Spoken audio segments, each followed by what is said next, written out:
In this video, we'll review how to install CrownWall panels around your electrical outlets, switches, and electric panels. To install CrownWall around your light switches and power outlets, begin by ensuring that the power to the outlet has been disabled. Disassemble the receptacle unit, removing the faceplate and switch or power plug from the wall. Wrap the switch unit with electrical tape so as to secure the wire connections during reassembly later on in the process. 2. Panel installation.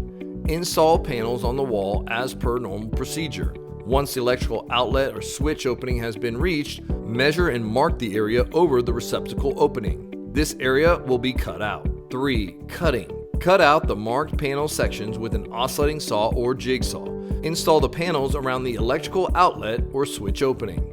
4. Reassembly. When reassembling the switch unit, ensure to use screws that are a proper length, as the switch and switch plate are now further forward than before panel installation. 5. Reassembling the faceplate. With the switch or power unit reinstalled, use the proper length screws to mount the faceplate. The panel installation around the electrical outlet is now finished.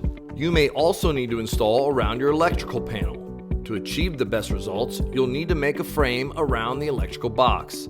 Measure the height and width of the electrical box and cut your J-trim accordingly to make a frame. Once the frame is installed, continue installing panels around the electrical box. There may be instances where you must cut along the length of the panel to ensure that all the panels match in elevation. Measure gaps and cut your panels accordingly to fit around the electrical box.